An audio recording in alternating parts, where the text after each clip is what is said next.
I've always liked playing pretend. Just as far back as just as far back as I can go. I mean, I was making YouTube videos 2008, 2009, where I was like writing skits. Like beginning of YouTube. Yeah, literally like vlogging, like literally one of the first vlogs ever. Like I was vlogging and then I was doing these skits where I was like dressing up as like different characters and like, I don't know. It was kind of like my way to escape reality, I guess, which is just, at the time growing up, I had a interesting childhood.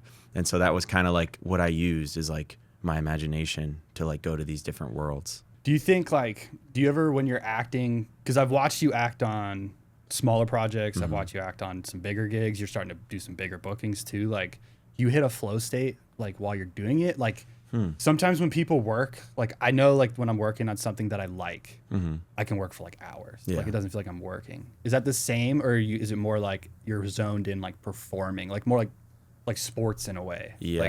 No, I love it. Like I could do it all day. I could literally do it all day. And I'm definitely like an actor that's like as many takes as we can get. Like I want to try different things. Like I want to explore the character, but I can get into it right away. There's never been a moment where I'm like, I'm sick of this. Yeah. Like I really truly enjoy it, and just like bouncing off other actors and bouncing off the director and bouncing off the producers and seeing like what we could do to like bring this character more to life. But yeah, I don't get sick of it. Yeah. I just enjoy it all the time.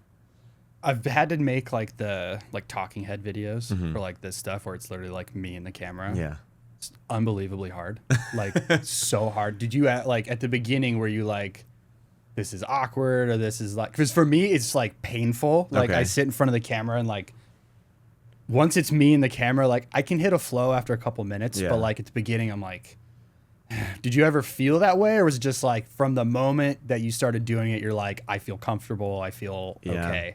From the moment I started doing it, I was You're okay just with ready it. to rock. I was ready to rock. I've always been not afraid to be embarrassed, and I think that's important in life, but in acting especially. Like you just have to be yourself. Like there's no reason to be embarrassed to be yourself. And if you're doing something that you're passionate about, there's definitely no reason to be embarrassed. Yeah. And I'm passionate about acting. I'm passionate about bringing a character to life and making movies and being a filmmaker. Like if you think that's cringy or embarrassing, like I'm sorry that you're unhappy. Yeah. Well, I feel like I'm enjoying it. It's like a self-conscious thing. Like people care so much about what other people think. Yeah. And I've battled out a little bit of like getting out of my own head, because in reality, like nobody cares. Nobody cares. Nobody cares. Everyone's too focused on themselves. Yeah. Even if you crush it at whatever you're doing, Yeah. they're going to pay attention to it for 5 minutes. And then again, what you said, worry back about themselves. Yeah.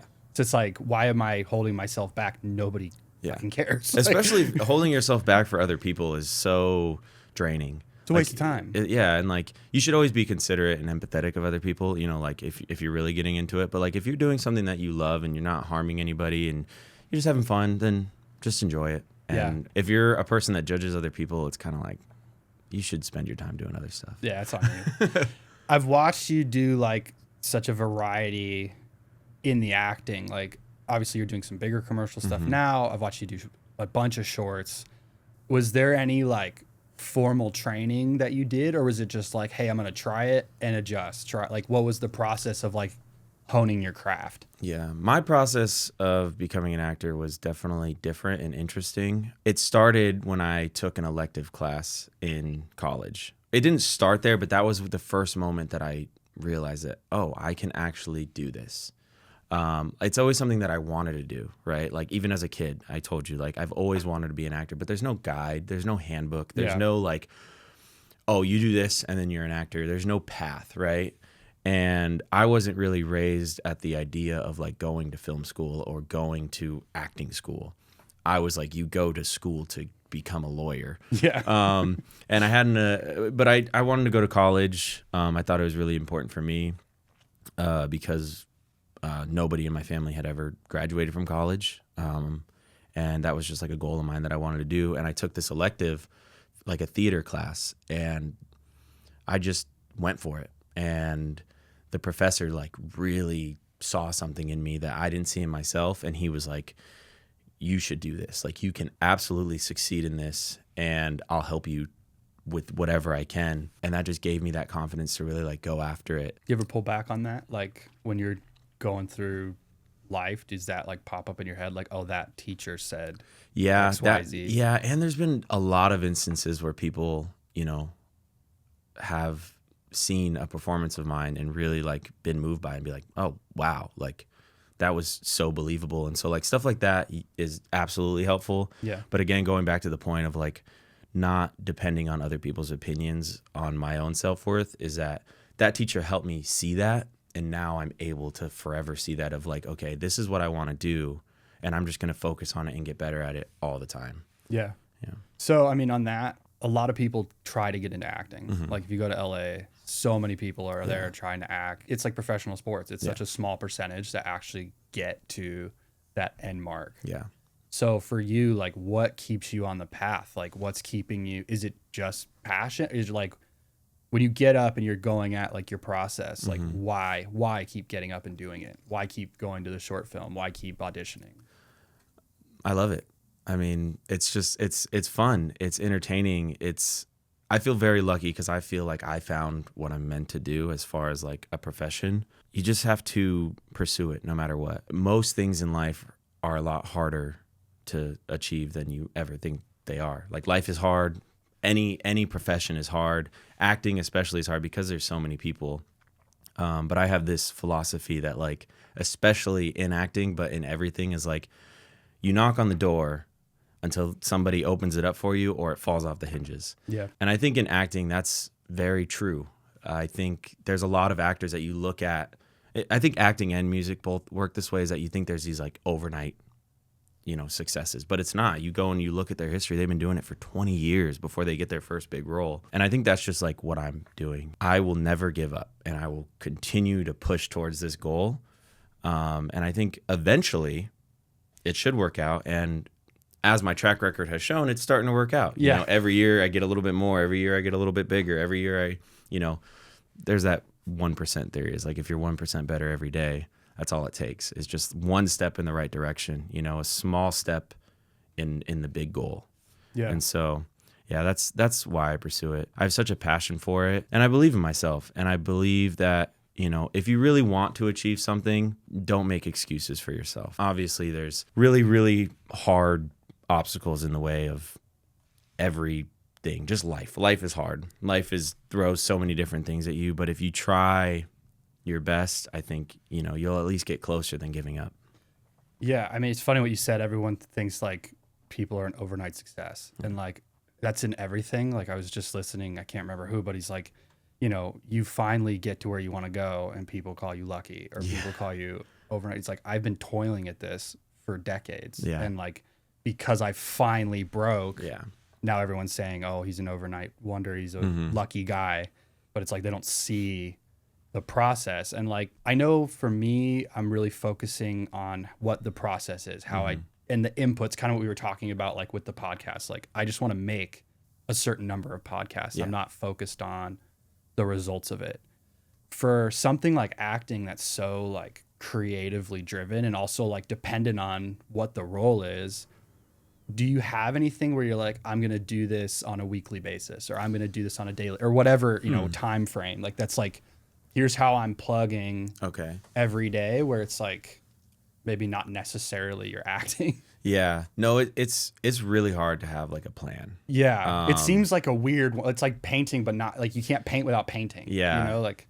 And acting, Hollywood in general, is like you're always kind of waiting on someone to, call you, but you have to do everything in your power to get in front of that list of people who they're gonna call. I've recently, this is like kind of like this new year, is that I'm going to focus on like content. I think Instagram is a very powerful tool, and we've heard things from like big Hollywood people saying how powerful social media is for getting your name out there and representing yourself well. So like I've been doing these videos like day in the life of an actor, where I bring people on set of a film set as an actor, and I kind of tell the story a little bit, show off the crew a little bit. I've also been doing these things where I show the script and the actual scene like in tandem on top of each other. Yeah. Stuff like that, just to show like you can read words on a page all you want, but the performance is so different than what Sure. you read. It's such a process to continue to pursue it. And, emailing people Yeah. is so important. The power of email is what I always say. Yeah. Like, sometimes you just got to ask. Sometimes you just got to remind people that you're there. Like, hey, I'm here. Is there anything you need me to do? If no one's calling you, then you call yourself and you make your own stuff. Yeah, like I think maybe that is the answer, like concise to what I asked, is like if you're not acting, you are making a personal brand. Like I am Timmy Hanlon. This is what I do, and this is like that way when they do get eyes on you, it's like, oh, this guy's working. Yeah. Like he's not waiting for a call. And like I think that crosses like any business pursuit, anything where you're trying to like achieve something. It's like I know people specifically in our industry that if they are not working, they're not doing anything. Yeah. Like they're not posting, they're not, learning a skill, like, and they're just like, you're wasting time thinking the phone's going to ring for you. I don't know who that's ever I don't know anybody that the phone's ever just rang and they're like, hey, I've got this crazy opportunity. Yeah. You were doing nothing, but like you can make yourself lucky. Yeah. By putting yourself out there, by working. And then like what people call luck is like your consistent effort. I mean, the more you work, the more you put out there, the more chances you have of being lucky. Yeah. Every time I post a video or I do a short, like I have those eyes on me, It's another piece of work. Like, yeah. And on a lot of sets, people don't realize that, the PA doesn't want to be a PA. They want to be a director. Yeah. The sound guy probably doesn't want to be a sound guy. He wants to be a writer. And like, so when you're on set, you have to always think of it as like all eyes are on me for what I'm doing right now. And, a lot of people, like you're never going to go up to the PA and be like, you're a director. Yeah. The director has to go out and be like, I'm a director, and that's kind of how I had to get started. I started doing other stuff and I was like, I don't want to do any of this. I want to be an actor. Yeah. And when I was on those sets, I was like, I'm an actor. And just labeling myself, as much as everybody hates labels, you have to label yourself, because if you don't put a label on you, someone else will. Yeah. And then it's up to them. Yeah. Yeah. So that's actually a good segue, because some of the shorts that you act in, you've also produced. Yep. We've put gear together, money, whatever. That to me, like you're giving yourself another shot, but you're bringing the opportunity. Do you think your experience producing and like also having the understanding of like what goes on with like a camera team helps you as an actor, or just understanding the process as a whole? Does it help the acting, or does it just help you get the project done? Yeah, I think it depends on the person. For me, like I said at the beginning, is I'm a storyteller. I'm a filmmaker. I'm not just an actor. I would love to be just an actor, but then when I say that, I'm like, I like the creative control as well. I think it absolutely helps when you understand what it takes and the process of a film as an actor. When you can understand how lighting works, you can find your light as the actor. When you understand how cameras work, you can understand, kind of where you need to be and where your pacing needs to go, and how hard it is for a focus puller and how hard it is for a camera operator or a Steadicam op, of like how hard they're working to nail their job, or a sound guy, like if I'm sitting here, sorry to the audio people. If I'm like, oh, blah, blah, that doesn't help. Or if I'm hitting my lav, like there's just little things that like you understand. And I love producing films, because that's really like the goal that I want to do. Like I would love to star in films that I get to produce with all my friends and like make films with people that I love. And I mean, you've kind of started, because I've been on set with you for stuff that you've produced and acted in. Yeah. And you've done a lot of them. And at this point now, because I think we've known each other for 5 years, something like that. So I've seen you do a lot of shorts and a lot of different projects. For people that are making short films, what separates a good short film from a disaster short film? This is a loaded question, but I think what separates a good short film from a disaster of a short film is it starts with the people that you bring on set, the people that you surround yourself with. You got to get along, especially if you're doing a project like pro bono. You got to like to be around each other. Like, you can deal with some people if you're getting paid, but if you're not getting paid and they're making you mad, that's totally different. So like surround yourself with, good, genuine people that you love, that also love the craft. and have a certain level of passion for, or have a certain level of respect for you, right? Like if I ask you to do something, you'll be like, absolutely, for you I'd do anything. Just same way you ask me to do something, I'll do anything for you. You do it well. No, yeah, and you're not just going to show up and half-ass it. You're going to do it well, and you're passionate about it because you're passionate about your friendship. And then the other stuff is make sure you have a good script. Make sure that script doesn't have any typos in it. Go through the steps, but enjoy the process of filmmaking. Enjoy the process of making the movie. Don't just try and rush through it. Don't just try and just get something out there just to get something out there. Like if you're gonna do something, you might as well do it with your full capabilities, do it well. Right? Yeah. Like, why waste your time? Why waste everybody else's time? Like, time is the most valuable asset. You might as well commit to it and finish it. That's the big thing. A lot of people don't finish movies. I've seen so many that start and never get to the finish line. Yeah. That's why I honestly started producing my own stuff, is because I was acting and all this stuff. And then I'd be like, oh, hey, is that ever coming out? And they're like, oh, no. I was like, oh, sweet. Can I get the clips for it? Oh, I don't know. I'll send it to you. Or like you do see it and then you're like, oh man. Yeah. Like what happened? Like, and so that's why I kind of got into producing, is so I can act in cool stuff. You have control and a vested interest beyond your own performance, because it's a great point. If you act in it and the editor is crap and like nobody was paying attention to the monitor during these scenes and you're like, I spent all this time with you and now I don't get what I was needing out of this experience. Because a lot of times on a short, you're on for free or you're on for next to nothing. Yeah. And even like a well-funded short is still like cruise on low rates. Yeah.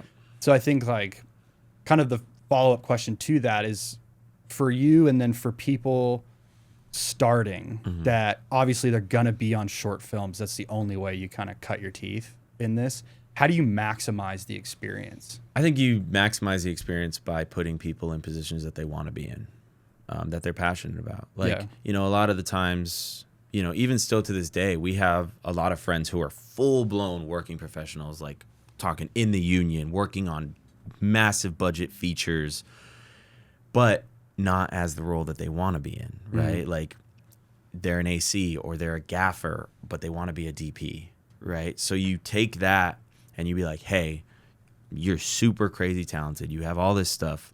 Let's make a film together, right? And you can be the DP and you can finally show people what you're capable of as a DP. And then when you're back on those sets as a AC or a gaffer, you have something to show. Your heart's in it. Yeah, your heart's in it. And just like putting people in positions to succeed too. Yeah. Like as a producer, I want my DP to have everything at their disposal. I want whatever lens they want, whatever camera they want. I want the production designer to have whatever resources they need, and just giving them the best chance to make a great film, right? Yeah. And you have to do that with every department. As a producer, that's like my goal of like maximizing their experience. And then also the performance. Imagine I'm a great producer, but I'm a terrible actor. Like I'm on this great set, it sounds great, looks great, spent all this money, called in all these favors, and then I'm like, what am I, line please? Right. Like I can't do that. I have to be just as good as you got to show up. Yeah, you got to show up. You got to show up more than anybody because everyone's there because of you. Right. And I think that just comes down to one thing that I'm super passionate about, and that's preparation. Like a lot of people ask me like, oh, do you get nervous? Do you worry about this? Like, how do you know it's going to be good? How do you know it's going to be this? And I'm like, I'm prepared.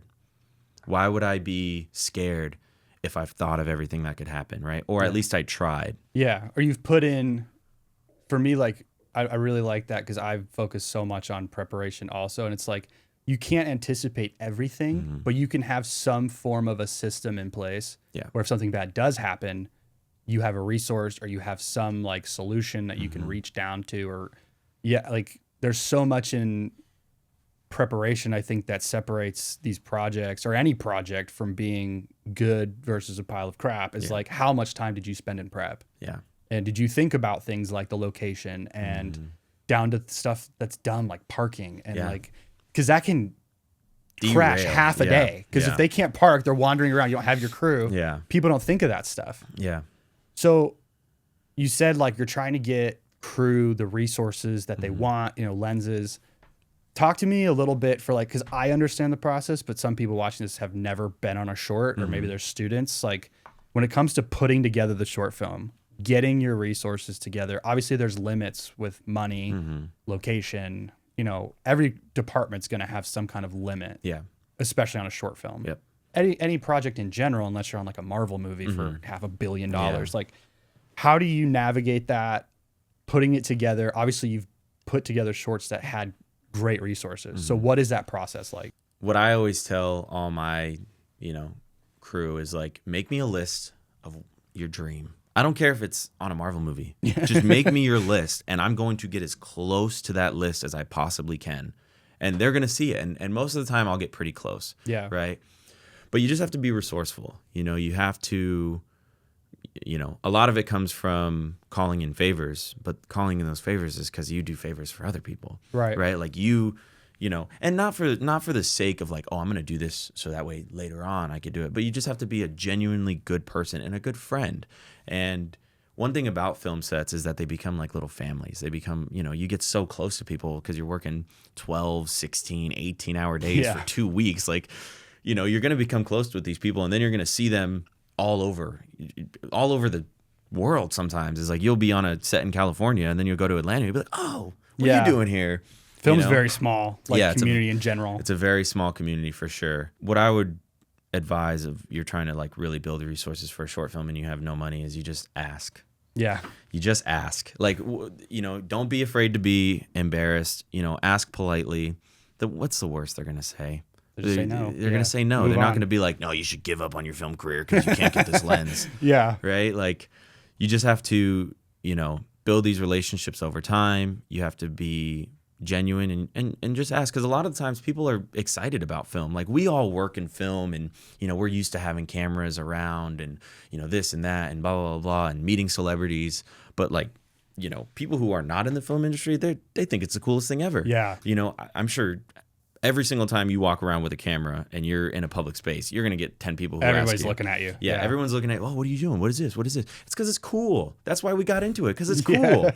And so like, if you have a restaurant, right, or you need a restaurant, you go into that restaurant and be like, hey, I'm a filmmaker.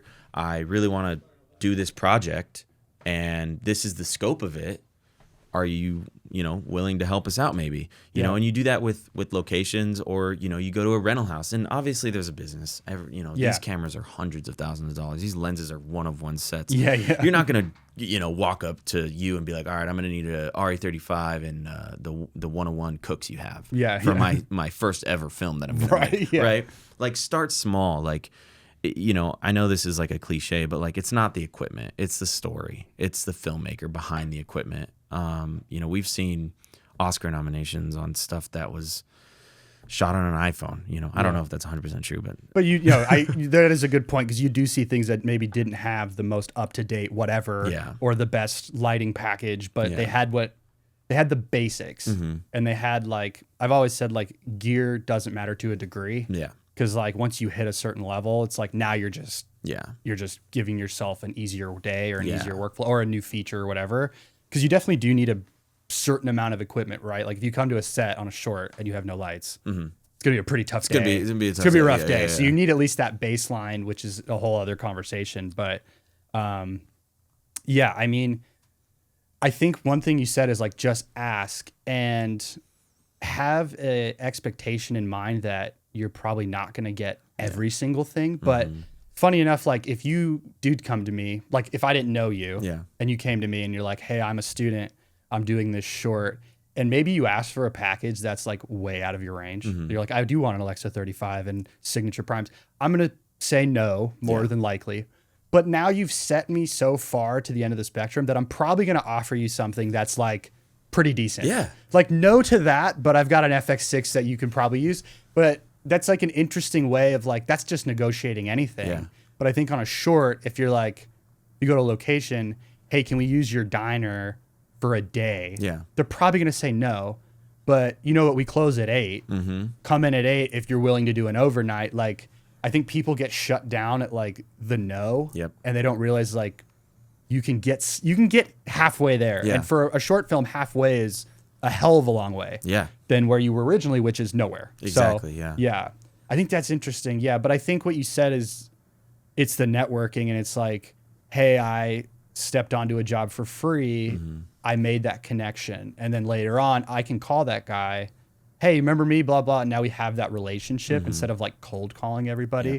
So kind of a natural segue there is like, I refer to you as the king of networking. You are always somewhere. Like when you go to Sundance, it's like the most planned thing. You have you have emailed everybody, you have an Excel sheet, like it's out of control. So, but it's like, I think it's an incredible skill because you know so many people. And I think that is part of why your shorts and the projects that you're self-funding get so much further than everyone else, because you have people you can call. Like, oh, Timmy, I love that guy. Like, yeah, whatever you need, man. Have you always been good at that? Or is that like a skill you've kind of built? Well, thank you for saying that. I appreciate that. I don't know. It's not something I'm forcing, you know. I think it really just comes from just being genuine. Like every single person to me is important. I think, you know, and that's just the truth. Like I don't care who you are or what you do or, you know, whatever. Like you're an important person if you've lived a whole life, and I'm genuinely interested in that. And I truly do just love people. And I try to make a genuine connection with everybody, and I try to show them who I am, you know. And, you know, there's going to be people that don't like you. There's going to be people that do like you. There's going to be people that love you, you know. Yeah. Luckily, you know, I think people can sense that I'm genuine with them, and you know, I get along with a lot of people. But I do think networking is so important. You can go to any industry, and they're going to be like, the more people you know, the better off you'll be, the more money you'll make. Going to Sundance, going to Tribeca, going to, you know, I've been to, I don't know how many film festivals all over the country. Even the locals. I mean, you can stuff. Make great connections going to I think it's called like the Damn Good, like the one in Boulder, like wherever you're at in your market, like start at the local ones and then you can work your way up to a Sundance or whatever. I mean, but it even goes beyond that too. It's like you eat in a restaurant and you're like, you know, I love this. You know, you just meet the waiter, meet the owner, and then the owner, you're like 6 months later, you're like, I really need a restaurant. Yeah. And you're like, hey, can I shoot here? And they're like, yeah, absolutely. I've had that, especially in Vegas, where it's like you go to some restaurant in the Strip, you find out later, hey, I need to shoot in one of these. And like, or sometimes it's the other way. Like you shoot in a restaurant and you make that connection with management, and then like you have that. And then later on, it's just another person you can call and be like, hey, I got a project. Are you cool with it? Like, and it even goes beyond that of like, you could become a client of theirs, like where they hire you to shoot their videos, you know? Yeah. But I think the film festivals are very, very important. I'm a big, passionate person about going to the film festivals, even if you don't have a project in it. Yeah. I've been to festivals that I've not had projects in. I've been to festivals that have won, you know, my film has won that festival, and the experience is so important no matter what. Sundance is magical. I have pitched this to almost everybody I know in the filmmaking community because it's such a powerful tool if you're a filmmaker, because the whole city shuts down and it just is Disneyland for filmmakers. Yeah. And it's a, you know, there's politics to film. And the first year I went in 2020 and we didn't get no parties. We weren't doing nothing. We were just watching movies and hanging out at the bars. And now luckily, you know, I've had varied success and I've now been there 4 times, and so I'm on a couple email lists because I've emailed people. Right. And when Sundance rolls around, they're like, "Hey, come to this thing," you know, and I'm like, "Cool," which is awesome. And so this last year was crazy. Yeah. I mean, we were in everything, which was amazing and a blessing and super fun. But even what I learned about that is like we go with a big group of people. Like we'll bring 15 people from LA, Vegas, New York, and we all meet there, and we're all filmmakers, and we're all like making like lifetime bonds there. And then, you know, we meet people at Sundance that are now some of my best friends, right? Yeah. And so what's really important in this industry is just sometimes just showing face. If you can become a familiar face, you just you know, it over time, years and years and years and years, you see the same directors, you see the same casting directors, you see the same actors. You may never say a single word to them, and then 5 years in of seeing them, you know, 10 times, you're like, oh, hey, yeah, I know you, you know. And so I love Sundance. I love Tribeca, but there's something magical about Sundance because it's literally nobody else. You'll see a couple skiers, but everyone's there for Sundance. Like Tribeca it's New York, which New York is amazing in itself, but not as centralized around like filmmaking. But the local ones are really, really important too, to like get there and just talk to people and meet people. Well, I think too, because you've come to some events at the rental house we do, and a lot of that is just networking. Like you host an event for whatever, hey, we're having this lens company come in, but the point is to have people network. Yep. And I've had a lot of like younger people come in, students, beginners in the industry, and I gonna get this because I'm more introverted than you, I think. But like I have to like know that if I'm at an event, all right, I need to, what you said, show face. Yeah. I got to shake some hands. I need to talk to people. Yep. Have some questions ready to like, because I see people show up to my events and like stand awkwardly in the corner, and like it's not enough to show up to something and like stand there. Like you checking off the list that I drove to the networking event doesn't do anything. No. And so like if people are like, hey, how do I get better at networking? Like part of that is you have to prepare a little and be willing, even if you're very introverted, to be like, okay, I'm gonna introduce myself to a couple people. I'm gonna have a couple questions ready, even if it's just small talk. Because like what you said, if I show up to 10 things and it's local, and I've done that even for 20 minutes every time I go to a networking event, and then you crawl back into your introverted shell. Like if you do that for a year, you've probably like 50 to 100 new people know who you are. Yeah. And like that's the one thing that I think people don't get. You can't just show up. Like you do it on a super high level, especially now where you're like, I'm showing up. I know who invited me. I know who's there. You have a goal when you show up to somewhere.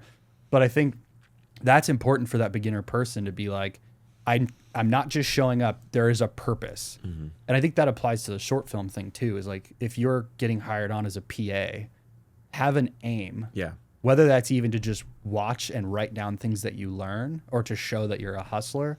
Don't just cross off the list and put it on your resume. Oh, I worked on this short.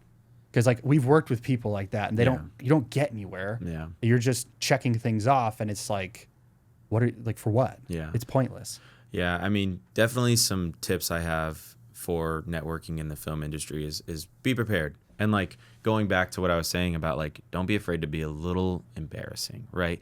You're gonna feel cringy. You're like, oh gosh, I really want to talk to that person, but like, but also yes, having questions prepared, like literally conversation questions. Like it's not like some people think that's like, oh, that's weird. I like to like let it flow, but like, you better be a good talker. You got to be a good talker, and having some baseline of like, oh, what's interesting to talk about, and being polite and being genuine and listening. That's a really, really big one. A lot of people don't listen. Like I've been to these networking events where people will just come up to me and just start pitching themselves to me. They just dump. They just dump on me, and then I'll like say something to them, and then they won't listen to me, and I'm like, okay, what are we doing here? What's your goal? Because they're just listening, waiting to respond. Yeah. I mean, that's just good listening in general. Yeah. Don't listen to respond. Listen to understand. Yeah. And then you're gonna have a more fruitful relationship, even if it's someone you met 5 minutes ago. Yeah. And just being genuinely like interested in them, and also like supporting them too. Like I say it all the time. Like if I just met someone and they're like doing something, I'll be like, I'm proud of you. That's awesome. Like that's I'm really, really happy for you. That's great. Like tell me more about it. That goes so far. Yeah. Like I know when people say that to me, I'm like, oh, that was like a really pleasant experience. Yeah. Even if maybe you were just kind of not going through the motions, but like just the fact that you said it. Yeah. I remember like, oh, that was a nice experience with that person. Those are the people that come to mind when you're like, oh, I got to hire somebody for this, or I need to reach out to X, Y, and Z. Yeah. When you get off an event, like you come off Sundance, or maybe while you're at one, because Sundance for you is like 2 weeks long. Yeah. Are you organizing like contacts or like any kind of like system to be like, hey, I'm going to reach out to so-and-so when I get back home? Or Yeah, for the most part, it's important to follow up. Yeah. I'll send out a couple messages and be like, hey, it was really nice to meet you. And then, like I will say, again, going back to the Instagram thing, Instagram is like the new business card. Yeah. Like I have business cards, I have my contact ready, phone number, blah, blah, blah, blah. But the first thing everyone's saying at these, What's your Instagram what's handle? your Instagram? And so like following up there and then like seeing what they're up to, going like their Instagram is a little bit of their life story. And it's, like you just check it out and be like, oh, wow, this is really cool. Say something about that. Like, hey, I didn't realize you did this as well. Like, that's really cool. Yeah. It's like that cycle of marketing where it's like if you just respond to something or maybe you leave a comment or you're posting, hey, I'm alive. Yeah. Like you're reminding people that you exist. Yes. Which I think most people are like, I've had to overcome this. Like you feel kind of like cringy posting. At least I do. Yeah. Like, especially like stuff like this where I'm trying to like share something. I'm like, ugh. It's But it goes hard. back to like, why do I care what you think? Even if this post subjectively sucked, Yeah. you're going to think about it for 10 seconds and then scroll. Yep. If I even earn 10 seconds of your time. I know. Like, it's definitely hard. And you just kind of got to do your best to let stuff like that go. Because if you want to do something, you should do it, right? Yeah. And you shouldn't, again, rely on other people's opinions. I know every time I post something, my mom's going to be like, love this. yeah. I I text my mom, do not comment on my freaking my mom Instagram, does it please. all. She'll like screenshot it, post it on her story. She'll comment. And then there's this like little thing on Instagram.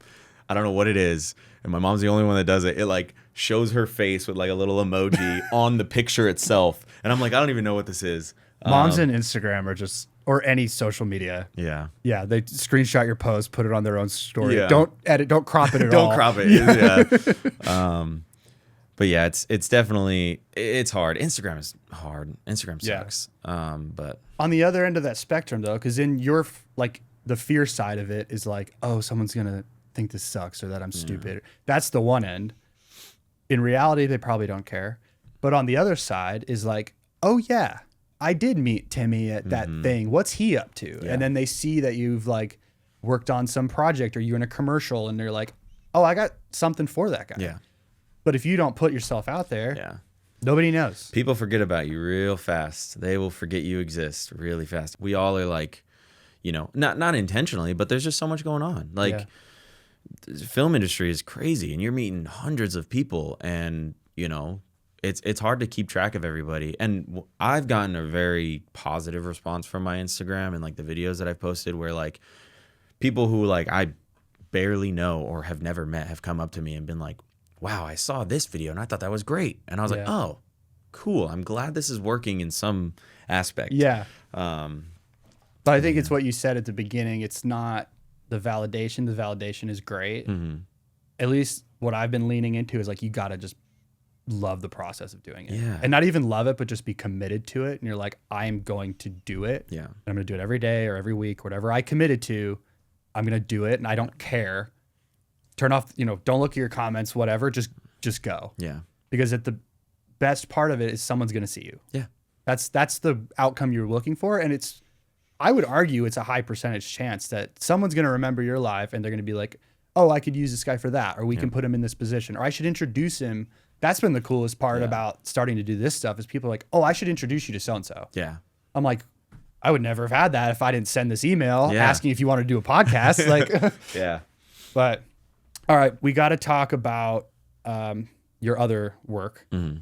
the video production side. So that's how we met. Yep. Was working on random like video commercial jobs, doing event stuff.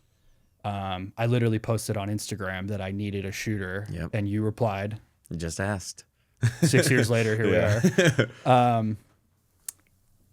So from being in front of the camera, doing the producing thing, how did you get going doing the actual like, hey, I make videos? Okay.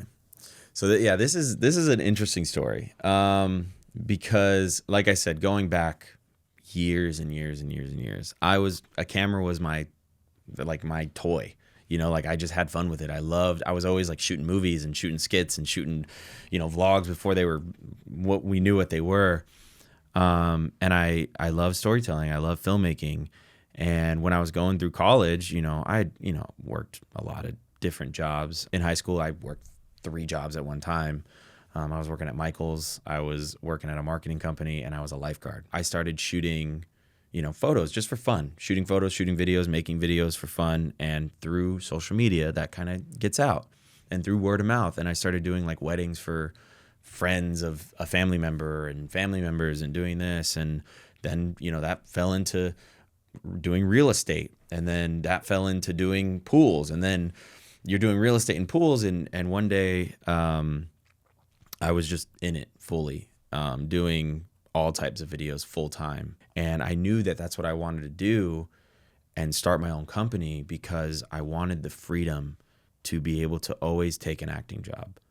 And if I had a regular job, I didn't want to disappoint somebody or not be a good worker. Because that's one thing about me is I'm going to work hard. And if I tell you I'm going to do something, I'm 100% going to do it. And so I wanted that freedom to be able to take, opportunities for acting. And also pretty good money in freelance, If you're busy, you make money. Yeah. And so basically what I do is I take all the money I make in, through my company, and I produce short films that I can act in and support my acting career through that way. And so one of my best friends, him, Jonathan Hankins.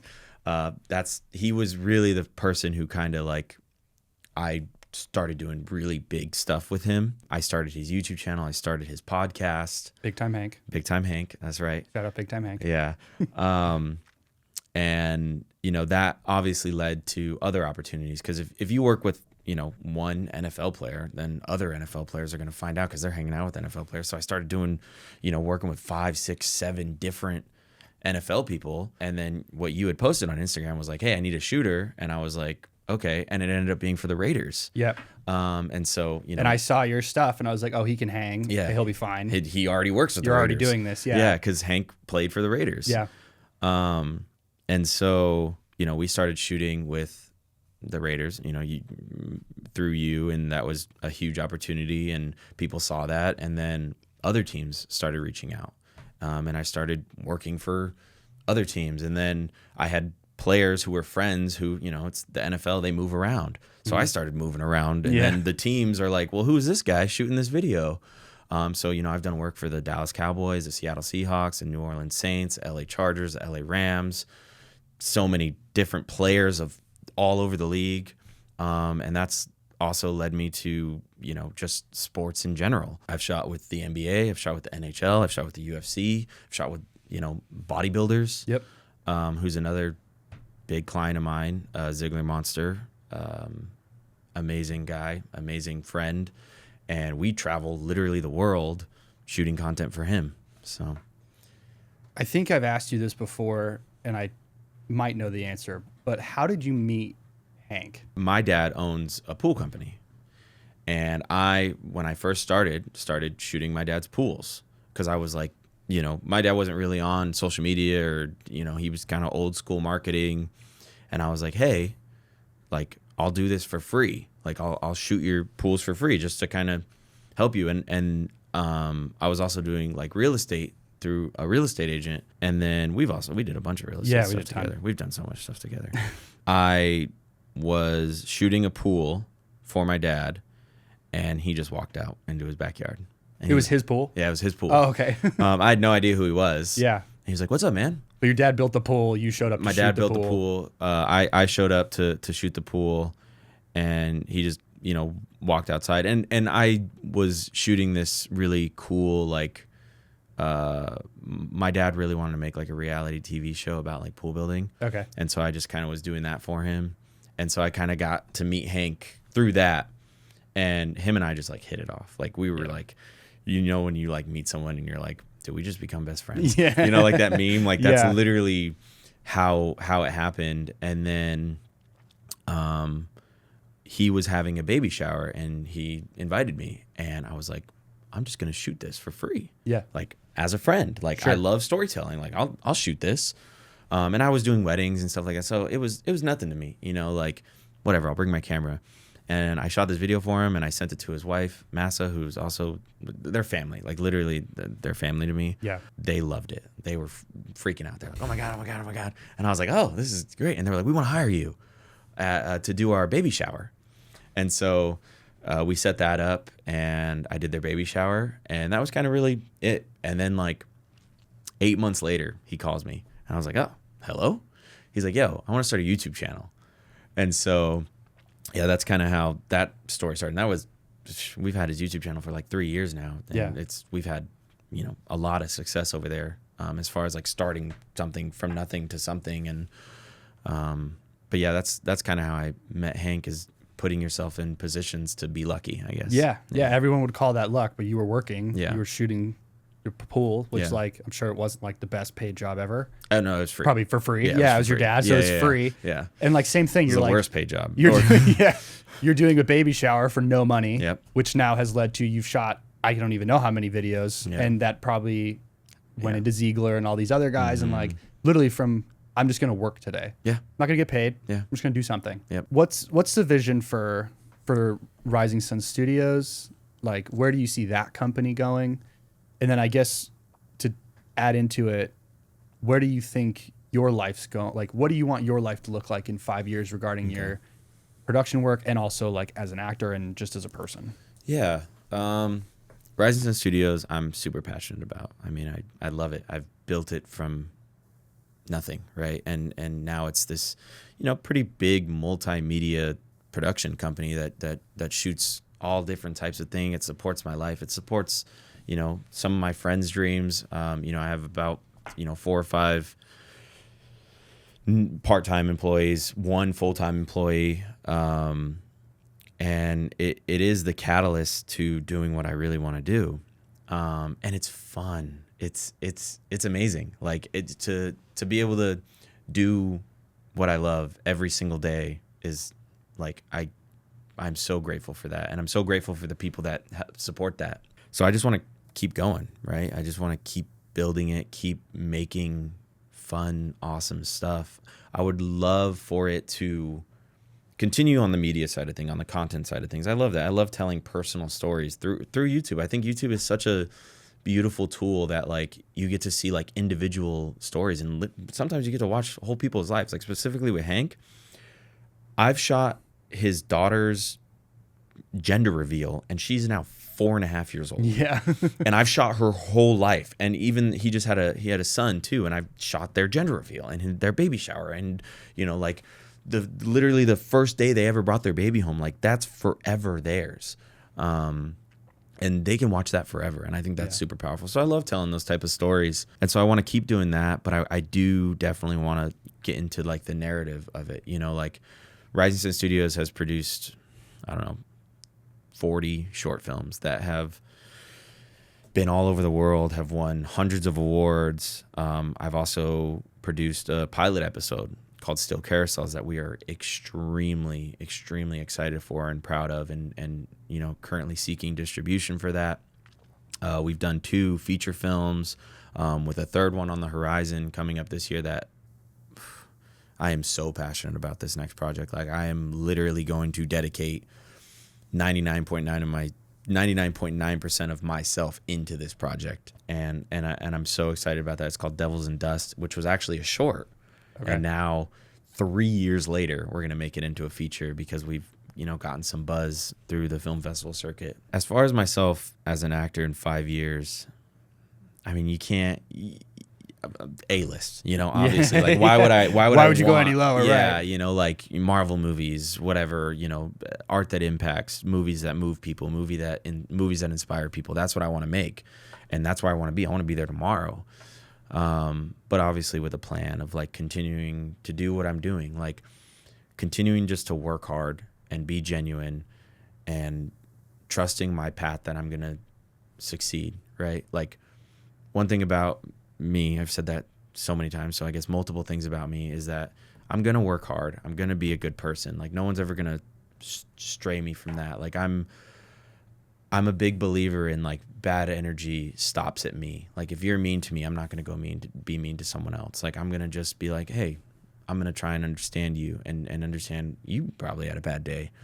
And also like I'm obsessed. Like I love this stuff. Like I am so excited every time I get to be on set. And I know that if I'm consistent and I work hard and I believe in myself, like, who's going to stop me? You know what I'm saying? Like, the only person that really can stop you is yourself. You know, like, you're always going to run into obstacles. You're always going to run into hard times. And the only real sadness is when people give up or they lose their passion, you know, and they settle. And I understand there's so many things in life that can get in the way, and, you know, priorities are all over the place sometimes. Like, obviously family, health, all that stuff is just as important, and I'm just as passionate about those things. But when it comes to my dream, right, like live in the clouds type of person, which I've always been like a go-getter and like someone who I just want it, right? That's kind of just stay on the path and just, you know, stick to who I am. I was fired up by that.